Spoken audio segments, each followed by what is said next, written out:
Most people over 60 are told the same thing about cancer. Cut out sugar, and you starve the disease. It sounds sensible. It sounds like taking control. But here is what almost nobody tells you. Cutting the sugar off your plate does not starve a single tumor. Every cell in your body runs on glucose, which is just the scientific word for sugar. Your brain, your heart, your healthy cells, all of them burn it every second you are alive.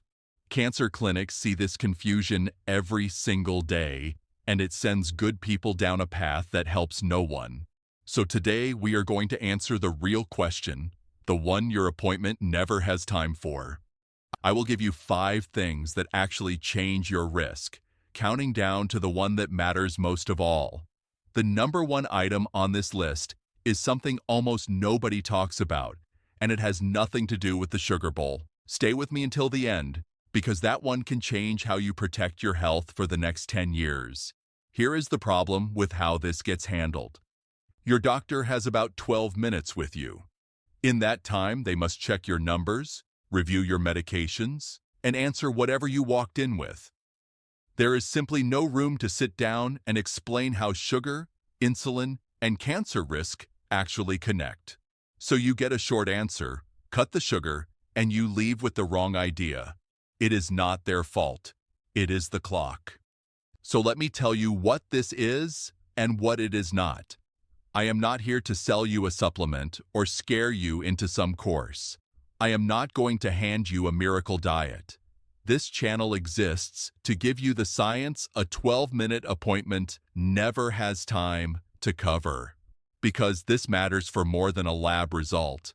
The choices we talk about today protect the body that carries you up your own stairs and out to your own garden.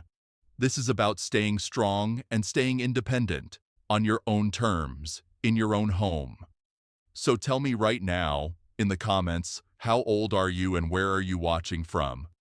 Put your age and your town below, because I read these, and they shape what I cover next. Now here is the one idea that unlocks everything else. Sugar does not feed cancer in the way the myth suggests, because you cannot cut it out of your blood. Your body keeps your blood sugar steady no matter what you eat, even if you never touch a dessert again.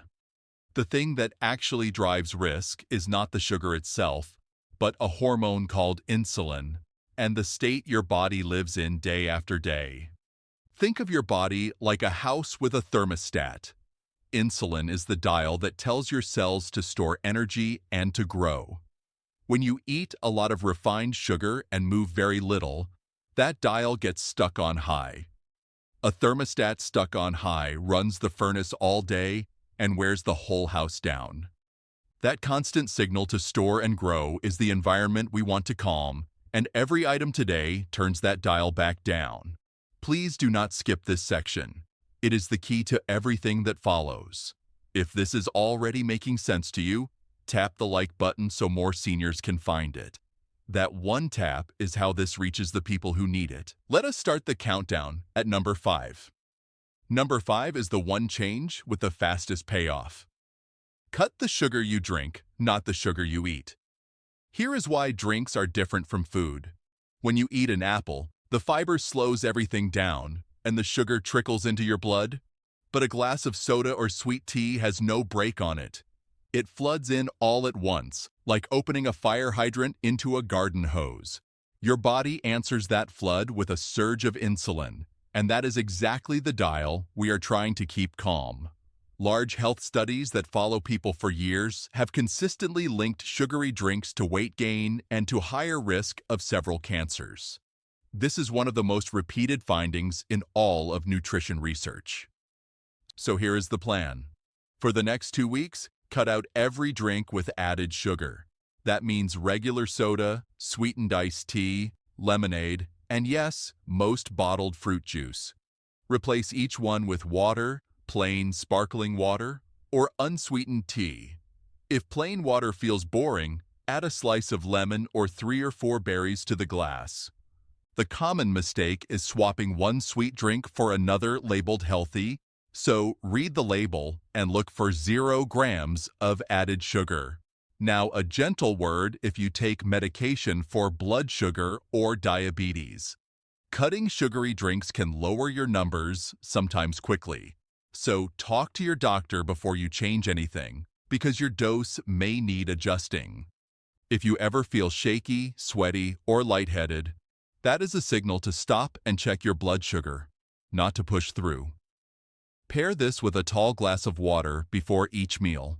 It fills you up, so you eat a little less, and it helps your kidneys do their quiet work. Two small habits working together always beat one big effort. But cutting the drinks only handles what you pour. It does nothing for the plate in front of you, where most of your day's sugar is hiding in plain sight. That is what number 4 fixes, and it starts with one ingredient most seniors do not get enough of. Number 4 is the quiet hero of this whole list: fiber, and getting enough of it at every meal. This is the ingredient that puts the brake back on your sugar. Remember that fire hydrant flooding in. Fiber is the mesh screen that turns the flood back into a trickle. When fiber is in your meal, sugar enters your blood slowly and gently. Your insulin dial barely has to move. Fiber also feeds the healthy bacteria in your gut, and a well-fed gut is one of your strongest defenses against disease of the colon. The research here is remarkably consistent. Large reviews of many studies show that people who eat more fiber have lower rates of colorectal cancer, one of the most common cancers after 60. And keep that number 1 item in the back of your mind, because fiber quietly feeds into it. The single change almost nobody talks about. So here is your target: 25 to 30 grams of fiber a day. Most people over 60 get barely half of that. Build every plate so that half of it is vegetables or beans. Add 1 serving of oats, lentils, or a pear, which each carry 4 to 5 grams. The mistake people make is jumping from low fiber to high fiber overnight, which leaves you bloated and uncomfortable. So add 1 new fiber food every 3 days, and drink more water as you do, because fiber needs water to move. If chewing raw vegetables is hard on your teeth or your stomach, you have easy options. Cook them soft, blend them into a soup, or choose canned beans, rinsed well. If you have had bowel surgery or a condition like diverticulitis, check with your doctor first, because your fiber needs may be different. Sharp cramping or pain means stop and ask, not push through. Pair your fiber with the water habit from number 5. The two move together through your body, and neither works well without the other.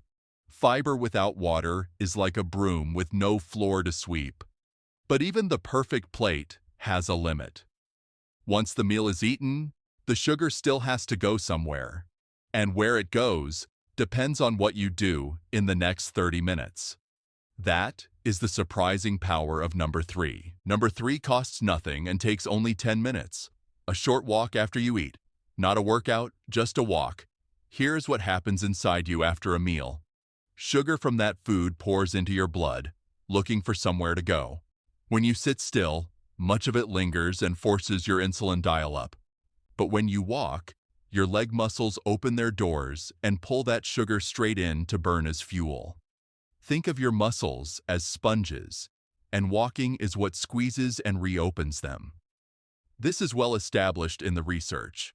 Study after study shows that a 10 to 15-minute walk after eating blunts the sugar spike far better than sitting, or even than walking at another time of day. So here is the plan. After each of your 2 largest meals, walk for 10 to 15 minutes. It does not need to be fast. A relaxed, steady pace around the block, or even up and down your hallway, is enough. The window that matters most is the 30 minutes right after you finish eating. The mistake is waiting an hour until you feel settled, because by then, the spike has already peaked and passed. If balance is a worry, this is easy to make safe. Walk indoors along a hallway, where a wall or a counter is always within reach. If 10 minutes is too much, start with 3, and add a minute each week. Chest pain, dizziness, or sudden shortness of breath means stop and sit down, and call your doctor if it does not pass. Pair this walk with the fiber meal from number 4. A high fiber plate followed by a gentle walk is a 1-2 punch on the sugar spike. You have slowed the sugar going in and burned what did get through. But a walk uses the muscle you already have. It does not build or protect it, and after 60, muscle is slipping away quietly every single year. That is the gap number 2 closes, and it may be the most important habit on this list that you are not doing. Number 2 is about protecting the engine that burns your sugar, your muscle. Keeping your muscle is one of the strongest things you can do for your whole metabolism. Here is the connection most people miss. Muscle is the largest place your body stores and burns sugar.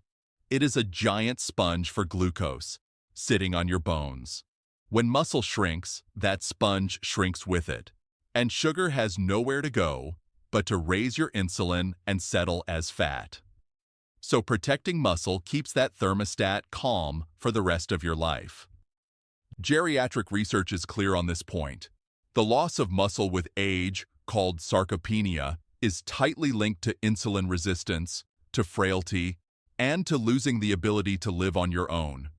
And this is the habit that feeds straight into number 1, the change almost nobody talks about. So here is the plan, in 2 parts. First, protein.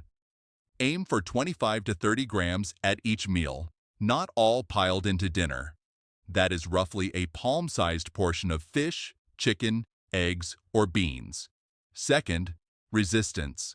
2 or 3 times a week, make your muscles work against something. The simplest version is standing up from a sturdy chair and sitting back down 10 times slowly. The mistake is thinking you need a gym when your own body weight and a solid chair are all you need to start. Make this fall safe from the very first day. Do your chair stands with the seat right behind you, so if your legs tire, you simply sit. Keep a wall or a counter beside you to steady yourself with a fingertip. Sharp joint pain means stop and modify, but the normal tired feeling in the muscle is the signal that it is working. Pair your protein with the fiber from number 4 in the same meal. Protein and fiber together keep you full for hours and flatten the sugar curve even more. Add the after-meal walk, and those muscles you just fed are primed to soak up the sugar. But here's the truth that ties this whole list together. Every habit so far manages your sugar and protects your muscle.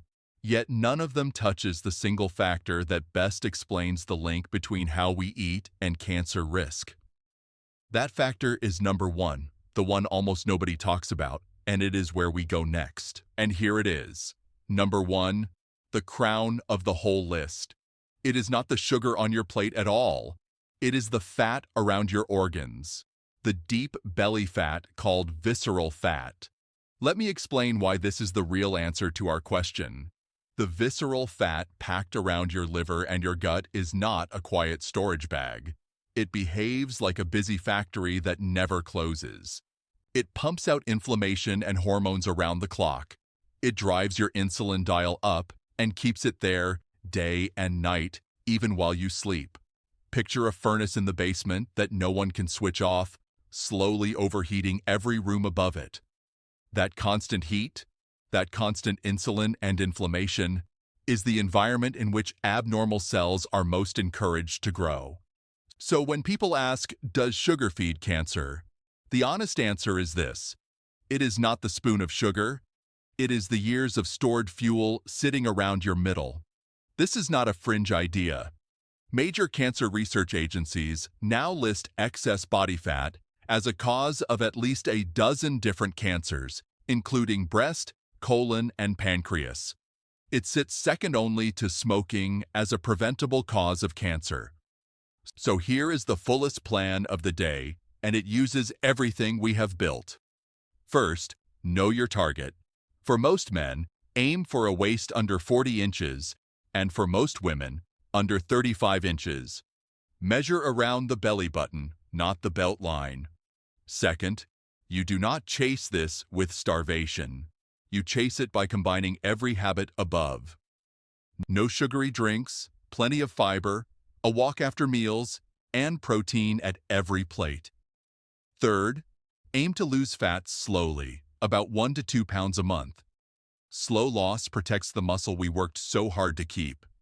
Fourth, measure your waist once a month on the same morning and trust the tape over the daily scale. The mistake people make is crash dieting, which burns muscle along with fat and leaves you weaker and no safer. Now, this is the most important safety point in the entire video, so please hear it. If you are currently being treated for cancer, this section is not for you right now.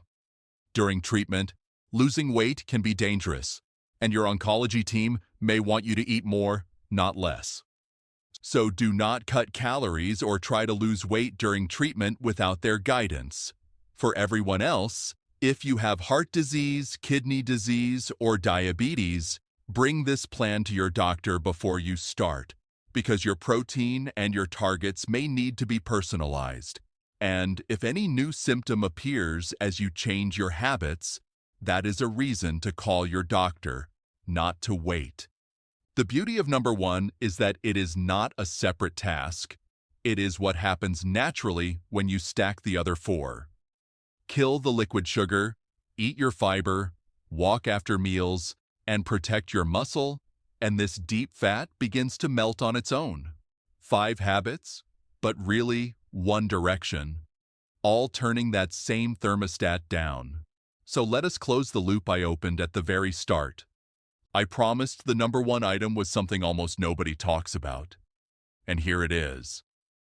The question was, never really does sugar feed cancer? The better question, the one that gives you power, is this. What is the fat around my organs doing to me, and what am I going to do about it starting today? Consider a typical case documented in the rehabilitation and nutrition literature. A 68-year-old woman, retired, came in worried because 2 relatives had faced cancer. She had cut sugar from her coffee and felt she had done her part, yet her waist had crept past 38 inches. Her blood sugar was drifting upward, and she tired on the short walk from her car to the store. Her real fear was not a lab result. It was the thought of one day needing her daughter to carry the groceries in for her. Her plan was not dramatic, and it used nothing you have not heard today. She swapped her afternoon juice for sparkling water with lemon. She built each plate to half vegetables and added beans for fiber. She walked 10 minutes after lunch and again after dinner. And 3 times a week, she stood up from her kitchen chair 10 times, slowly, to keep her legs strong. Over 6 months, the changes were quiet, but real. Her waist came down by almost 3 inches. Her fasting blood sugar drifted back toward a healthy range, and the walk from the car that once left her winded became something she no longer thought about at all. Best of all, she carried her own groceries up her own steps, which was the independence she had been quietly afraid of losing. So let us turn all of this into something you can start the moment this video ends. Here is your checklist, and every single step has a number. Step 1, tonight, pour out every sugary drink in your house. Replace them with water or unsweetened tea, so tomorrow there are 0 grams of added sugar within reach. Step 2, this week. Add 1 new fiber food every 3 days. Work up steadily toward 25 to 30 grams a day and drink more water as you go. Step 3, starting with your next meal. Take a 10 to 15-minute walk within 30 minutes of finishing. A slow lap of the house counts. Step 4, 3 times this week. Stand up from a sturdy chair and sit back down. 10 times, slowly. Keep a counter beside you for balance. Step 5, this weekend. Measure your waist once, around the belly button, and write the number down. Check it again in exactly 1 month. Before you go, think of someone in your life who has been quietly worried about this very question. A parent, a friend, a neighbor who cut the sugar and hoped for the best. Send this to them because the honest answer might change what they do next. And tell me in the comments which of these 5 you are starting tonight. Your answers decide exactly what I cover next. If this gave you the science your appointment never had time for, subscribe to this channel. That is our whole mission here, to hand you the why behind your health, one honest video at a time. This video is education, not a diagnosis. Your own doctor knows your history, so bring this list to your next appointment. I'm Warren Hayes. Don't forget to subscribe and live longer.